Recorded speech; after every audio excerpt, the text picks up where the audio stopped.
ketika suami berkata kepada istrinya, wallahi, aku tidak akan menjimat kamu lagi. Nah, ini namanya mutlak. Jadi secara mutlak dia bersumpah mengatakan yang seperti itu. Atau suami mengatakan kepada istrinya, wallahi, aku tidak akan menjimat kamu selama 5 bulan misalnya, atau selama 4 bulan setengah. Pokoknya lebih dari 4 bulan. Atau dia mengatakan, wallahi, saya tidak akan menjimat kamu sampai mati misalnya. Maka ini namanya ila. Si suami berdosa dengan ucapannya tersebut. Salatullah, salamullah ala al-hadi Rasulillah. Assalamualaikum warahmatullahi wabarakatuh.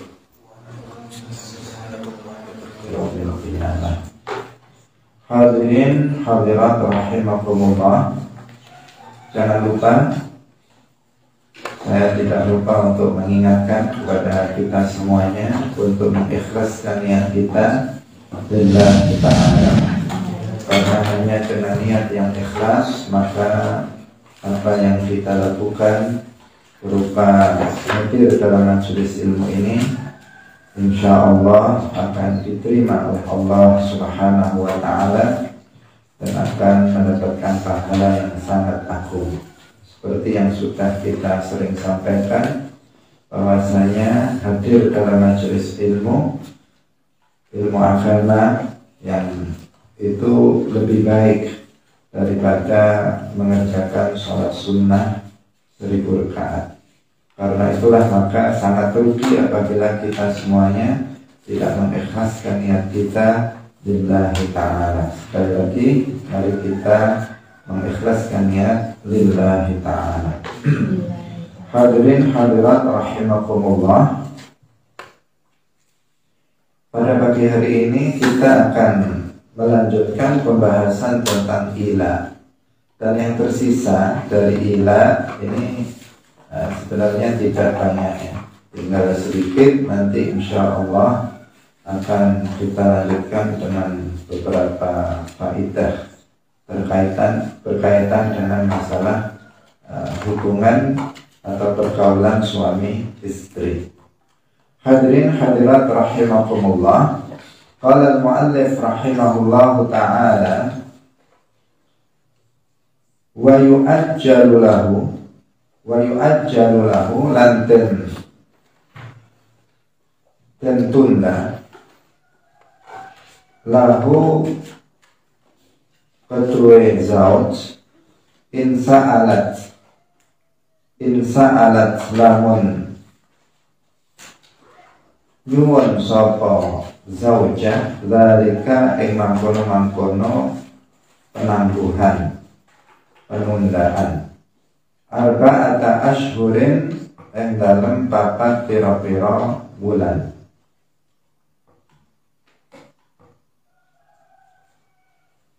Thumma yukhayyaru nuli dan pilihan bainal fai'ati ing dalem antarane balik jima wa takfiri lan bayar kafarah awit talaqi utawa talak. Fa inim tana'a maka lamun nyegah sapa zauj talaqa nyegah pilihan loro talaqa mongko nolak mekat alaihi ing atase zauj sapa al-hakimu hakim. Hadirin hadirat rahimakumullah.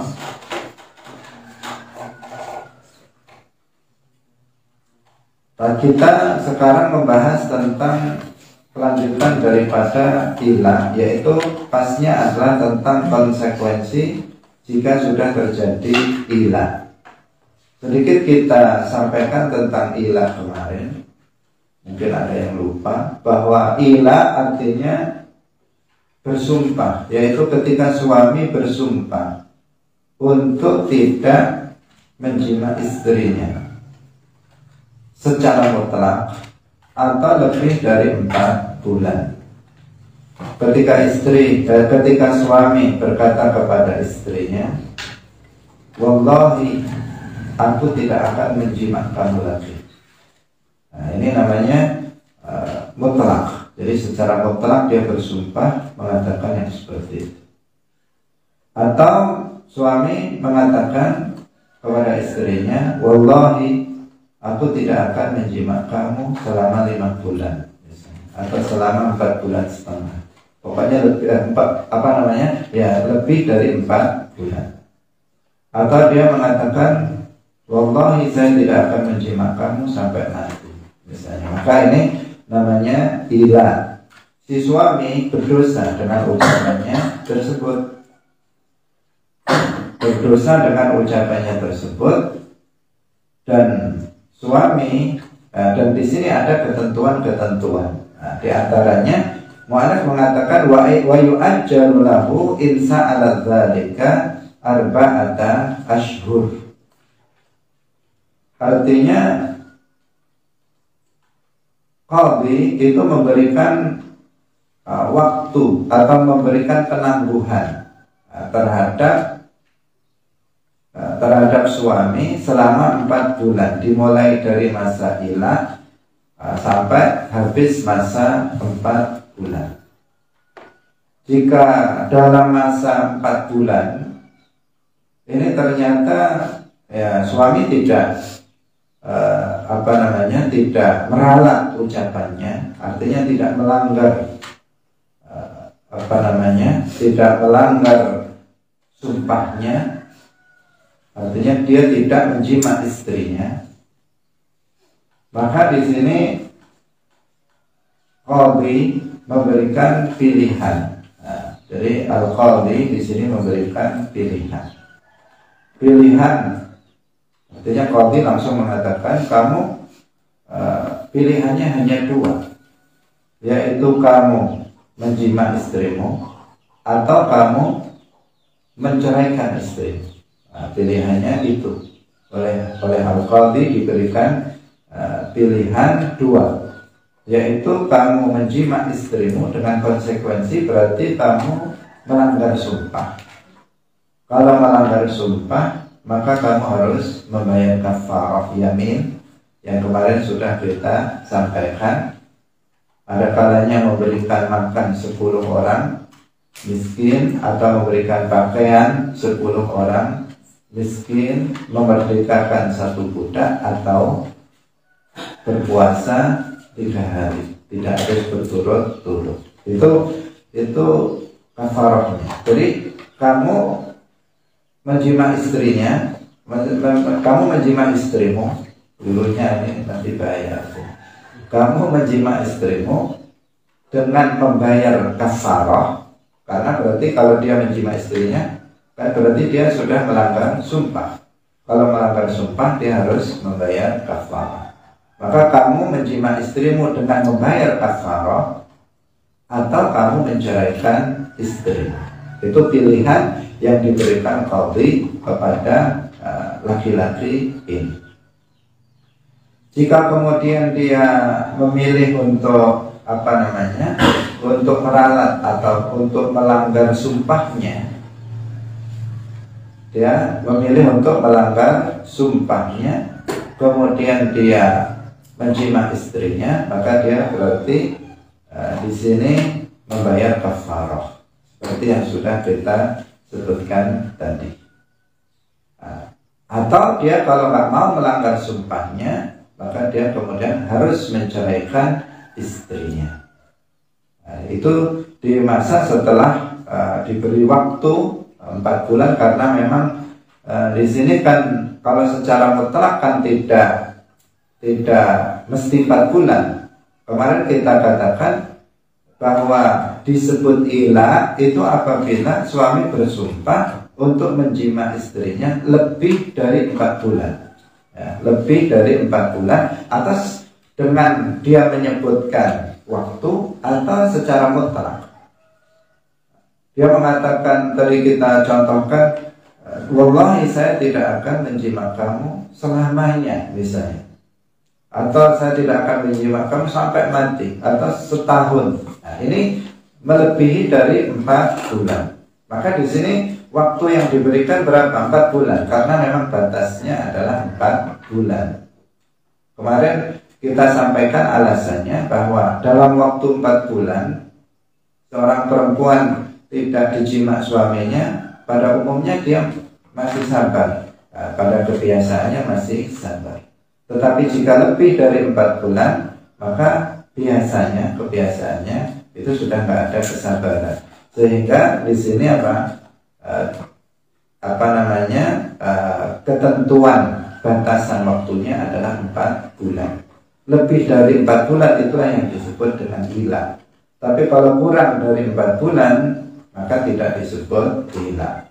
Misalnya suami mengatakan kepada istrinya, wallahi saya tidak akan menjimat kamu selama 1 minggu misalnya, maka itu bukan hilang namanya. Tetapi lebih dari 4 bulan atau dia secara mutlak. Nah, kalau ada suami tadi mengatakan, wallahi saya tidak akan menjimat kamu, gitu saja, berarti kan mutlak, bisa sangat lama. Kalau tidak akan itu sudah berarti mutlak. Di sini seterusnya secara umum begitu. Nah, maka di sini diberi waktu 4 bulan bagi si suami tersebut untuk memilih antara 2. Pilihannya cuma 2, yaitu fai'ah. Fai'ah artinya dia membatalkan sumpahnya, kemudian menjimat istrinya. Konsekuensinya dia harus membayar kafarah karena dia telah melanggar sumpah. Tetapi dia tidak berdosa di sini, karena dia melanggar sumpahnya. Itu sumpah yang dilanggar adalah dia untuk melakukan sesuatu yang tidak haram. Seperti yang tadi kemarin kita contohkan, ada orang bersumpah, wallahi saya nggak akan datang ke rumah kamu lagi. Ternyata besok mikir-mikir, ini yang masalah, saya harus tetap datang ke rumah dia. Kalau enggak nanti malah enggak baik. Nah, kemudian dia melanggar sumpahnya, dia datang ke rumah dia. Yang tadi dia telah bersumpah untuk tidak datang ke rumahnya. Maka ini dia enggak berdosa, karena yang dilakukannya adalah sesuatu yang mubah, sesuatu yang pada dasarnya hukumnya adalah mubah. Nah, meskipun begitu dia harus membayar kafarah karena dia telah melanggar sumpahnya. Di sini juga begitu. Ketika suami mengatakan kepada istrinya, wallahi saya tidak akan menjimatmu secara umum, kemudian berpikir dia untuk, atau secara umum atau dalam batas waktu lebih dari 4 bulan, kemudian dia berpikir untuk dalam waktu jangka 4 bulan itu dia berpikir untuk menarik sumpahnya, melanggar sumpahnya, kemudian dia menggauli istrinya, maka di sini di sini dia tidak berdosa, tetapi dia membayar kafarah. Atau dia menceraikan istrinya. Kalau dia nggak mau membatalkan sumpahnya, maka dia harus menceraikan istrinya. Karena jika tidak, maka di sini nanti akan hikmahnya dalam Islam, tentu hak-hak istri itu tidak akan bisa terpenuhi karena suami sudah bersumpah untuk tidak menjimat istrinya tersebut. Hadirin hadirat yang dirahmati oleh Allah Subhanahu wa ta'ala, jika suami itu ada penghalang, dia di masa itu ada penghalang untuk menggauli istrinya. Misalnya dia di masa 4 bulan itu kan dia diberi 2 pilihan. Ternyata istrinya tidak bisa digauli karena misalnya sedang haid, atau misalnya sedang nifas, atau misalnya sedang ihram, haji atau umroh. Jika itu tidak sampai habis masa 4 bulan, maka di sini dia diminta untuk mengucapkannya dengan lisan saja. Dia mengucapkannya dengan lisan bahwa dengan ucapannya bahwa aku akan menjimak kamu ketika sudah hilang penghalang. Jadi di sini cukup dengan ucapan. Tetapi jika ketika itu nggak ada penghalang dia untuk langsung menggauli istrinya, maka itu langsung bisa dilakukan. Tetapi jika tidak, karena ada penghalang yang nggak memungkinkan bagi suami langsung menggauli istrinya, maka dia diminta untuk mengucapkannya dengan lisan. Dikatakan kepadanya, katakan kepada istrimu, aku akan menjimak kamu jika penghalang sudah nggak ada lagi. Diminta untuk mengucapkan seperti itu, sehingga nanti ketika sudah nggak ada penghalang, ini sudah artinya dia sudah melanggar sumpahnya di situ dan dia harus membayar kafarah atau dia menceraikan. Sekarang jika kemudian suami tidak mau untuk memilih di antara keduanya, dia tidak melanggar sumpahnya, dia juga tidak menceraikan istrinya di masa 4 bulan itu, diberi penangguhan waktu selama 4 bulan untuk memilih antara dua, melanggar sumpahnya kemudian menjimat istrinya, dan antara menceraikannya. Ternyata nggak dipilih dua-duanya oleh suami, dia nggak mau.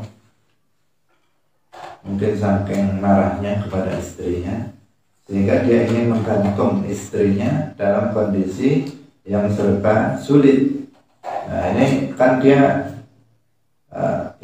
bisa jadi faktornya dari dari istri, bisa jadi juga faktornya dari suami. Faktornya dari istri seperti yang kemarin kita ceritakan. Istrinya setiap kali diajak untuk melakukan hubungan suami istri selalu menolak tanpa ada uzur syar'i, tanpa ada alasan yang dibenarkan oleh syara. Sehingga suaminya kemudian marah karena bukan hanya sekali tetapi berkali-kali seperti itu, sehingga suaminya menjadi marah dan kemudian bersumpah untuk tidak menggauli istrinya itu selamanya. Sehingga saking marahnya juga kemudian sampai dia betul-betul bukan hanya sekedar itu, dia ingin menyakiti istrinya. Dan ini tentu bukan akhlak yang mulia, bukan akhlak yang baik. Sampai suami misalnya ingin dibiarkan suaminya, dia di satu sisi dia tidak mau menceraikannya, di satu sisi dia tidak mau menggaulinya. Dibiarkan si istri itu tersakiti, tersiksa seterusnya, seperti itu. Nah, maka ini bisa terjadi kalau faktor dari suaminya memang itu artinya berlebihan. Di satu sisi istri sudah memang salah, berdosa, kemarin sudah kita sebutkan hadisnya, karena dia menolak ajarkan untuk melakukan hubungan suami istri tanpa ada uzur syar'i. Di satu sisi suaminya berlebihan, sehingga sampai pada keinginan untuk menyiksa dari istrinya tersebut. Sampai ketika dalam waktu 4 bulan dia diberi pilihan untuk membatalkan sumpahnya dengan menjimat istrinya dan membayar kafarah, dia nggak mau. Suruh menceraikan istrinya juga nggak mau. Waktu sudah lewat 4 bulan. Bagaimana nih? Maka di sini hakim, qadhi yang menceraikannya. Jadi suami nggak mau menceraikannya, maka yang menceraikannya adalah qadhi. Haknya berpindah kepada qadhi untuk menceraikan istri dia, maka terjadilah perceraian di antara keduanya. Karena ini adalah solusi terakhir, ya solusi terakhir ketika sudah dalam kondisi seperti ini. Suami sudah melakukan ilah, kemudian dia nggak bisa merubah rencananya, tidak mau melanggar sumpahnya, maka tidak ada jalan keluar kecuali si qadhi atau hakim ini untuk untuk menjatuhkan tolak. Hadirin hadirat yang dirahmati oleh Allah Subhanahu wa taala. Ini ketentuan daripada ilah dan konsekuensi yang harus terjadi apabila seorang suami melakukan ilah terhadap istri. Berikutnya adalah tentang zihar. Insyaallah itu akan kita bahas dalam pertemuan berikutnya agar babnya itu tertata. Sekarang kita tambahkan terkait dengan masalah bagaimana seharusnya memang seorang istri itu terhadap suaminya. Karena kita juga membahas ini tadi tentang ilah ini asal usulnya terjadi yang sering itu ya karena itu. Ya bisa jadi misalnya tadi yang pertama memang istrinya menolak ajakan dari suaminya. Ada kalanya mungkin ya istrinya itu ya memang bagaimana ya nggak perhatian, mungkin bisa jadi begitu. Bisa jadi seperti itu. Misalnya tidak perhatian dengan tidak mau mengurus badannya misalnya. Kalau suami datang dari tempat yang jauh misalnya udah kotor, misalnya nggak mau berhias atau misalnya pokoknya nggak layak lah untuk digauli oleh suaminya, sehingga suaminya nggak semangat untuk kemudian menggauli istrinya. Artinya istrinya tidak berusaha bagaimana suaminya itu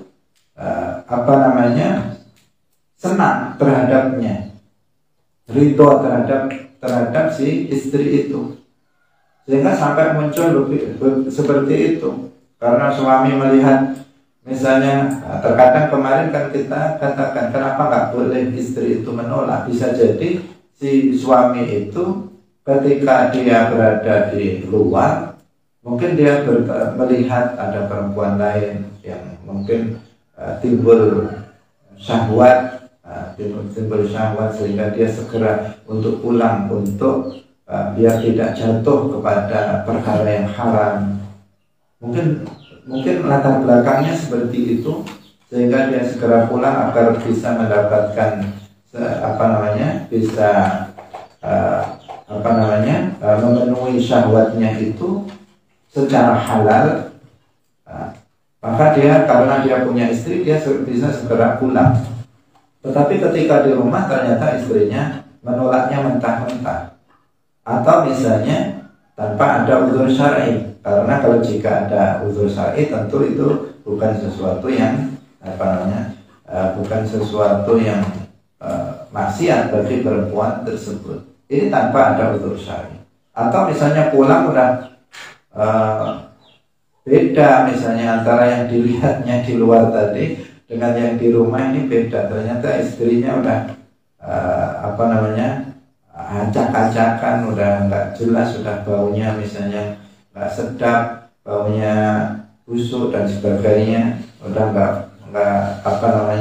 disuruh untuk mandi juga nggak mau dan sebagainya. Yang jelas sudah beda dengan yang di luar tadi dan yang di dalam itu beda misalnya. Sehingga udah kalau kamu kayak begini, modelnya kayak begini misalnya, saya bersumpah, dia suaminya mengatakan kalau modelnya kayak begini kamu nggak pernah berusaha untuk membuat suaminya itu ridho atau senang ketika di rumah, tetapi justru asal-asalan ketika di rumah. Terkadang istri seorang perempuan kan begitu, ketika di rumah dia biasa-biasa saja, tetapi ketika dia keluar rumah maka dia berdandan biasanya. Jadi segala pakaiannya yang bagus-bagus itu dipakai kalau keluar rumah. entah untuk siapa dia berhias itu, apakah untuk orang lain dia berhias atau untuk siapa, terkadang tidak ya tidak jelas. Nah, dipertanyakan apakah itu ya biar terlihat, ya bisa jadi niatnya ya macam-macam, kita tidak mengetahui secara pasti. Tetapi ya seharusnya tidak seperti itu. Artinya kalau memang dia keluar seperti itu, ya di dalam dia juga seperti itu ketika ada suaminya. Dia berdandan untuk suaminya, bukan untuk orang lain. Nah, terkadang kan begitu. Ketika di rumah misalnya acak-acakan, tidak merawat dirinya dan seterusnya, sehingga kemudian istrinya, kalau kamu terus seperti ini misalnya, maka saya bersumpah, kata suami, wallahi saya tidak akan menggauli kamu lagi. Nah, ini terjadi apa? Terjadi ilah. Terjadi ilah. Karena itulah maka si istri ini memang harus berusaha, ya. Berusaha itu kan wujud apa? Lunturnya cinta suami terhadap istri. Karena di satu sisi terkadang itu juga akibat dari istri itu sendiri, sehingga cintanya terhadap istri menjadi berkurang. Maka si istri itu harus berusaha merawat cinta dan kasih sayang suami, itu harus dirawat. Ketika suaminya menikahi dia, tentu suami mencintainya dan suka kepadanya, dan itu harus dirawat oleh seorang istri agar itu tetap bisa berlanjut sampai nanti keduanya mati. Artinya dia tetap menjadi suami istri yang harmonis, yang bahagia, yang selalu baik-baik saja. Nah, ini yang harus selalu diperhatikan oleh istri. Bagaimana caranya? Di antaranya yang pertama, yang kemarin sudah kita sampaikan sedikit, bahwa si istri harus berusaha untuk selalu taat dan ridho terhadap suami selama tidak dalam kemaksiatan. Bagaimana caranya suami itu ridho? Bagaimana caranya dia untuk bisa selalu mentaati suaminya selain dalam kemaksiatan? Kalau dalam kemaksiatan tentu apa? Tentu nggak boleh. La ta'ata fi ma'siyah, la ta'ata lil makhluqi fi ma'siyatil khaliq. Tidak ada ketaatan terhadap makhluk dalam bermaksiat kepada Allah. Itu sudah jelas kaidahnya seperti itu. Nah, tetapi dalam perkara yang mubah, dalam perkara yang bukan maksiat, maka si istri harus berusaha untuk mentaati suaminya agar suaminya itu ridho, agar suaminya itu senang. Dengan seperti itu nanti nggak akan keluar ucapan-ucapan yang buruk, apalagi sampai bersumpah untuk tidak menjimatnya. Ini kan sering terjadi. Faktornya adalah karena istri tidak bisa untuk menjadikan suaminya itu ridho terhadapnya. Ini harus betul-betul diperhatikan oleh seorang istri. Karena akibatnya juga akan sangat buruk. Seorang perempuan memang disebutkan di dalam hadis yang kemarin juga sudah kita baca, idza shallat al-mar'atu khamsaha wa shamat syahraha wa hasunat farjaha wa ata'at ba'laha dakhalat min ayyi abwabil jannah sya'at. Jadi mudah ya, perempuan masuk surga itu mudah. Kenapa? Dia hanya pertama syaratnya dia sholat 5 waktu, zuhur, asar, maghrib, isya, subuh. Berarti yang lain sholat sunnah enggak, cuma 5 aja. Tapi kalau ditambah tentu akan lebih baik. Sholat 5 waktu, puasa Ramadan, wasomat syahroha, puasa Ramadan yang kedua. Kemudian wahas sunat farjaha, menjaga kemaluannya, tidak berzina. Wa ata'at ba'laha, kemudian yang keempat dia taat terhadap suaminya. Setiap hari yang dipikirkannya itu dia bagaimana sholatnya itu tertib, bagus, sesuai dengan ketentuan syariat Islam. kalau waktu Ramadan dia berpuasa dengan baik, kemudian dia berusaha menjaga kemaluannya untuk tidak berzina dan sebagainya. Kemudian dia berusaha setiap hari bagaimana suaminya itu ridha dengan cara dia mentaati suaminya dalam perkara-perkara yang tidak maksiat. Nah, maka jika itu diamalkan oleh seorang istri, dikatakan apa? Dakhalat min ayyi abwabil jannah sya'at. Maka dia masuk surga dari mana, dari jalan manapun yang dia kehendaki. Artinya apa? Dia jelas akan masuk surga dengan amalan itu 4 ini. Sholat 5 waktu, puasa Ramadan, kemudian yang ketiga apa? Menjaga kemaluannya, kemudian taat terhadap suaminya. Sudah, itu saja dikatakan masuk surga dari pintu mana saja yang dia kehendaki. Hadirin hadirat yang dirahmati oleh Allah Subhanahu wa ta'ala. Kemudian si istri itu harus berusaha, yang kedua, harus berusaha selalu menghormati dan mengakui keutamaan dan kebaikan suami. Nah, ini yang harus dilakukan agar suami itu tetap mencintai istrinya, tetap sayang terhadap istrinya. Harus selalu hormat kepada suami, jangan sampai sekali-kali mengucapkan kata-kata yang bernada merendahkan suami. Suami itu dalam keluarga adalah pemimpin. Jangan sampai kemudian mengucapkan kata-kata yang merendahkan suaminya. Apalagi membandingkan suaminya dengan laki-laki lain. Misalnya mengatakan kepada suaminya, lihat itu, suaminya tetangga itu, misalnya dia begini-begini, dibandingkan dia. Ya mungkin memang betul faktanya bahwa suaminya tetangga mungkin lebih baik misalnya dari berbagai segi. Tetapi nggak boleh istri kemudian seperti itu, karena itu namanya apa? Merendahkan. Merendahkan, tidak menghormati suami. Bagaimanapun kebaikan dari suami, sebanyak apapun atau sedikit apapun kebaikan dari suami, maka si istri harus mengakuinya. Mengakuinya bahwa itu adalah memang ada kebaikan suami terhadapnya, bukan mengingkari kebaikan dari suami. Terkadang kan tidak, suami sudah setiap hari memberikan nafkah misalnya, tetapi begitu suatu ketika misalnya kurang, kemudian dia bilang, kamu nggak pernah ngasih saya nafkah yang cukup misalnya, selalu saja kurang. Padahal sebelumnya ya cukup-cukup saja, tetapi sekali kurang dikatakan selalu kurang.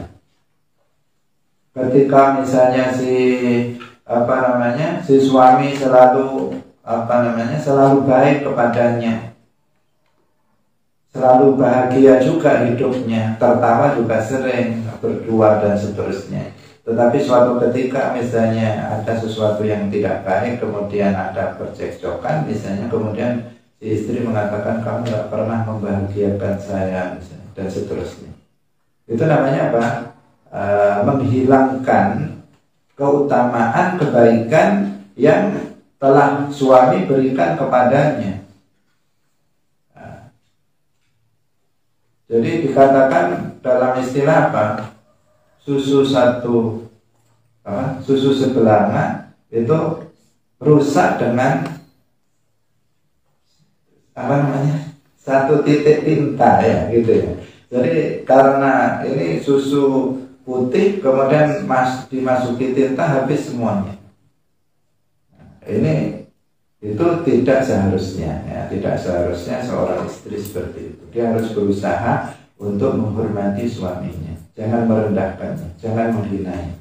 Seperti apapun suaminya, apakah suaminya itu ya suami ideal atau kurang ideal, suami yang sangat soleh atau tidak soleh atau kurang misalnya, maka kebaikan suami jangan sampai diingkari dan jangan sampai dihina.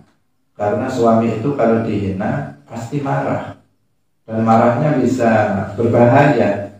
Marah itu bisa sampai ke tolak, bisa sampai ke gila tadi, bisa sampai kepada hal-hal yang lebih sadis dari hal itu, bisa sampai KDRT, ada kekerasan dalam rumah tangga, bisa terjadi semuanya.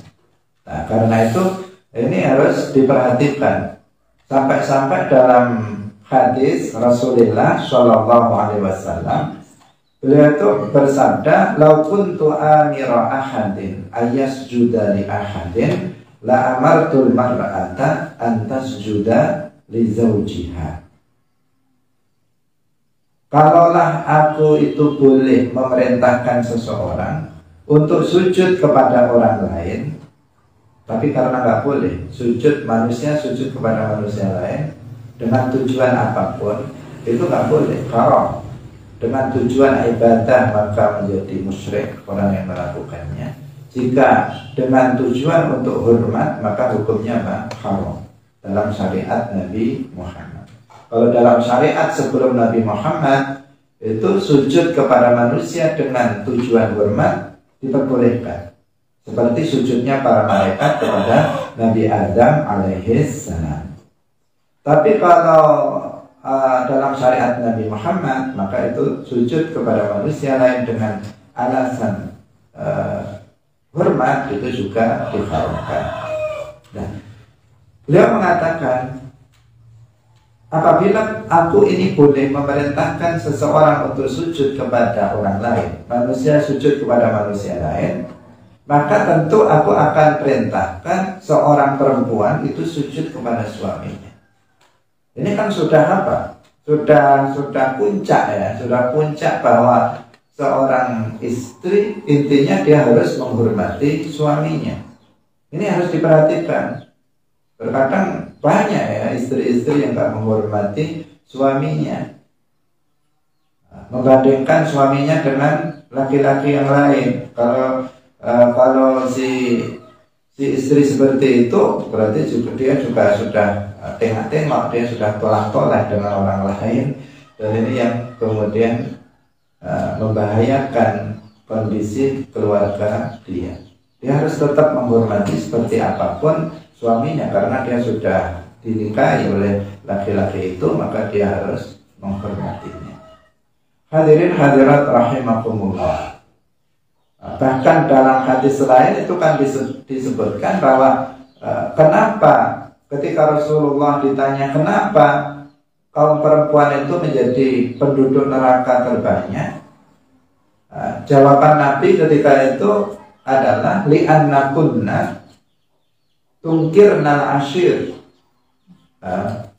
Ini salah satunya, karena kalian kaum perempuan itu banyak yang mengingkari kebaikan suami. Suami sudah banyak melakukan kebaikan, dianggap suami tidak melakukan apa-apa, dan itu namanya merendahkan suami dan tidak menghormatinya. Bagaimana sakitnya hati suami jika apa yang dilakukannya selama ini tidak dihargai sama sekali. Kadang suami sudah bekerja keras, banting tulang, kadang berangkat habis subuh sampai sore, sampai malam, kadang pulang demi untuk istri dan anak-anaknya. Tiba-tiba sama istrinya dianggap itu nggak melakukan apa-apa, gara-gara yang diberikannya kurang, gara-gara yang diberikannya itu tidak sesuai dengan harapan. Yang diberikan dia ingin suami itu memberikannya seperti halnya suami tetangga misalnya. Suami tetangga itu bisa membelikan perhiasan, bisa membelikan rumah yang bagus, bisa memberikan kendaraan yang mewah, yang dilihat tetangganya, sementara suaminya nggak bisa memberikan itu. Kemudian dianggap suaminya nggak berbuat apa-apa, padahal banting tulang. Banting tulang setiap hari, bekerja keras, sampai luar biasa. Kalau dilihat tingkat kecapeannya itu sudah luar biasa, tetapi itu dianggap nggak ada oleh istrinya. Ini yang menjadikan kaum perempuan itu menjadi penghuni neraka yang terbanyak. Akibat dari itu banyak perempuan yang seperti itu. Nah, ini harus diwaspadai, jangan sampai itu terjadi pada kaum perempuan di antara kita. Hadirin hadirat rahimakumullah. Kemudian yang ketiga, si istri ini harus berusaha bergaul dengan suami dengan pergaulan yang baik. Dengan pergaulan yang baik. Harus terus bagaimana ketika suami itu di rumah, bagaimana ketika suami itu di luar rumah, itu harus berusaha untuk berbuat baik kepada suaminya. Sehingga suami itu memandang bahwa istrinya itu memang seorang istri yang baik, seorang istri yang salihah. Misalnya, ketika suami akan keluar rumah, misalnya akan bekerja, entah bekerja ke sawah atau bekerja ke kantor atau bekerja ke pasar dan sebagainya, pokoknya akan keluar dari rumah, ya seharusnya istri ini bangunnya ya lebih dulu dari suami, bukan suami lebih dulu dari istri. Jadi istri lebih dulu bangun tidur. Ini sebenarnya ya tapi itu etika yang masuk akal sebenarnya, mau diprotes atau enggak, karena sebagian yang pejuang kesetaraan gender terkadang memprotes hal yang seperti ini. Tetapi kalau difikirkan itu kan sudah pas gitu ya. Bahwa suami itu tugasnya atau kewajibannya mencari nafkah, si istri itu tidak mencari nafkah, dia di rumah, ya dia maka berkewajiban bagaimana si suaminya itu ridho, dia selalu menghormatinya dan mentaatinya. Karena dia tidak dibebani untuk bekerja, si istri itu. Untuk dibebani mencari nafkah kan enggak. Maka sudah semestinya kalau misalnya tidurnya ya suaminya dulu, baru istrinya. Kalau bangun tidur, yang bangun istrinya dulu, baru suaminya. Semestinya begitu adabnya ya.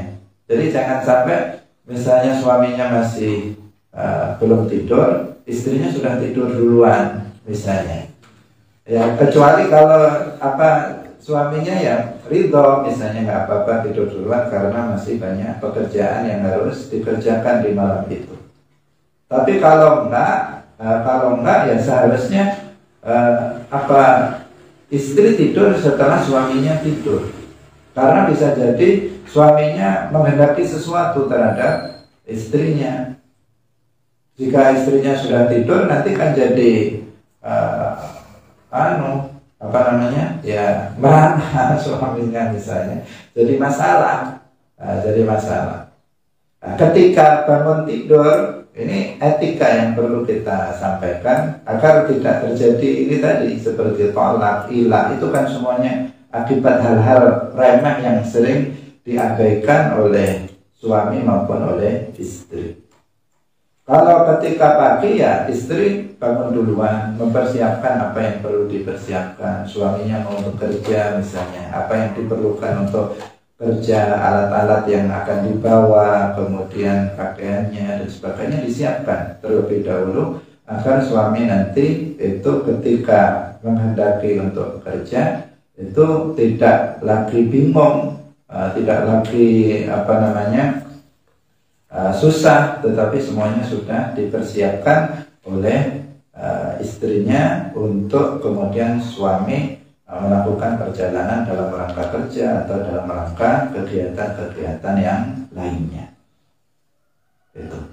Nah, kemudian ketika suami itu pulang ke rumah setelah bekerja, pulang ke rumah, maka sebelum suami itu datang, istri harus sudah bersiap-siap. Oh, suami saya mau datang. Biasanya kalau jam 5 sore atau kalau setengah hari kerjanya jam 12 siang misalnya, maka suami saya akan datang. Kalau misalnya malam, suami saya akan datang. Dia kan sudah ada jadwal. Suaminya kapan datang itu sudah ada jadwalnya. Biasanya sore, biasanya siang, biasanya malam jam berapa. Maka sebelum datang, sesaat sebelum datang, si istri harus sudah bersiap-siap bagaimana menyambut suaminya. Makanan sudah siap atau belum? Jangan nanti suami pulang nggak ada makanan, sudah lapar-lapar dari rumah, bekerja ditahan, pengen makan di rumah dengan istrinya, ternyata istrinya nggak masak, males nggak mau masak, atau masak nasi saja yang nggak males. Kalau nasi makan masak nasi semua bisa, dia nggak masak lauk dan sebagainya. Jadi dipersiapkan, bukan hanya persiapan untuk suaminya, dan dia juga untuk bagaimana ketika suaminya datang dia menyambutnya dengan baik, menyambutnya dengan senyuman, menyambutnya dengan badan yang bersih, bau yang wangi, seperti itu. Kemudian semuanya sudah siap untuk makan siang atau makan sore atau malam, sudah siap untuk suaminya. Kalau seperti itu tentu ini akan kecil kemungkinan terjadi percekcokan atau pertengkaran di antara keduanya. Tapi kalau istri tidak memperhatikan hal-hal yang kecil seperti ini, suami pulang kerja, istrinya entah kemana. Sudah tahu ini waktunya suami pulang, istrinya ternyata ngerumpi di rumah tetangga misalnya, atau entah sedang ngapa nggak jelas di rumah tetangganya, rasan-rasan misalnya. Nah ini suaminya sudah datang, di rumah nggak ada orang, lapar lagi, dibuka dapurnya atau nasinya kosong, nggak ada makanan, istrinya entah kemana. Kira-kira marah apa enggak suami? Ya kan sulit. Di satu sisi dia bekerja, capek badannya, dan itu untuk istrinya, untuk memberikan nafkah terhadap istrinya. Begitu di rumah, yang pulang nggak ada yang nyambut, yang menyambut kedatangan suami nggak ada, mau makan nggak ada lagi yang dimakan, pasti marah. Ini suami akan marah. Jika sudah marah, ini awal dari hilangnya cinta suami terhadap istrinya. Terus berpikir, suaminya bisa jadi berpikir untuk menceraikannya, atau mungkin untuk menikah dengan yang lain, dan seterusnya. Bisa terjadi seperti itu. Hadirin hadirat yang dirahmati oleh Allah Subhanahu wa ta'ala. Jadi hal-hal yang seperti ini harus diperhatikan. Termasuk makannya suami itu memang harus diperhatikan oleh istri.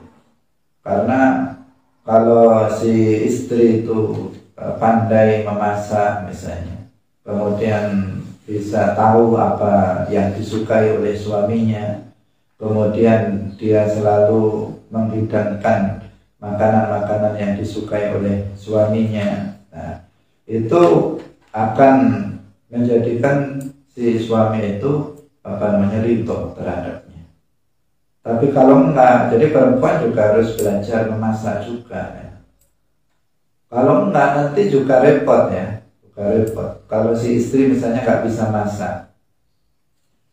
masak, nggak tahu lagi kesukaan daripada suaminya, entah kemana saja dia kok sampai nggak tahu kesukaan misalnya suaminya. Begitu datang, yang dimasak beda dengan apa yang disukai suaminya, akhirnya suami nggak makan loh. Karena apa? Karena dia bagaimana mau makan sesuatu yang dia memang nggak memakannya misalnya. Ataupun kalau makan terpaksa untuk menjaga adab misalnya, ini kok makannya seperti itu. Dia nggak ngomong karena suaminya orang baik misalnya, dia nggak mencaci, tetapi dalam hatinya pasti terdetik, ini gimana istri saya ini, sudah tahu saya nggak suka seperti ini, tetapi dia masaknya kayak begini. Atau istrinya nggak bisa masak, dimasakkan oleh orang lain, ini pasti terasa beda bagi suami ya, ketika ini yang masak orang lain bukan istrinya. Atau misalnya selalu dibelikan, jadi yang masak itu orang lain, yang masak pembantu misalnya, atau dibelikan COD dan sebagainya. Yang ini sesuatu yang gimana semua orang ya bisa, kalau seperti itu akan terasa beda ya. Kalau misalnya si istri itu betul-betul betul-betul memperhatikan tentang makannya si suami ini. Karena dalam hadis Rasulullah Shallallahu Alaihi Wasallam itu pernah bersabda, Allahumma a'udzubika minal ju'i fa innahu bi'sad dajij.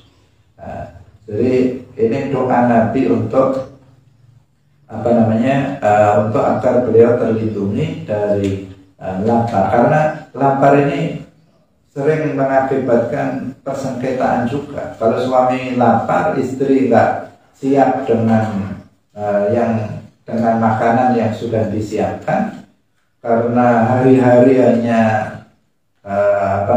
merumpi dengan tetangganya, atau dia main media sosial, hanya Facebookan, Instagraman, sehari semalam itu saja yang dipegang HP-nya, hanya posting, buat status dan sebagainya. Hari-hari cuma begitu saja, sehingga suaminya dilupakan. Suaminya datang pun nggak tahu dia masih asik dengan medsosnya. Yang seperti ini zaman sekarang sering terjadi. Jadi HP-nya menjadi nomor 1, suaminya menjadi nomor 2. Nah, ini nanti akan menyebabkan terjadi permasalahan dalam kehidupan dalam berkeluarga. Hadirin rahimakumullah, waktu sudah habis. Pembahasan setelahnya tentang zihar insyaallah akan kita lanjutkan besok. Barakallahu fikum wallahu muwaffiq ila aqwamit thariq. Wassalamualaikum warahmatullahi wabarakatuh.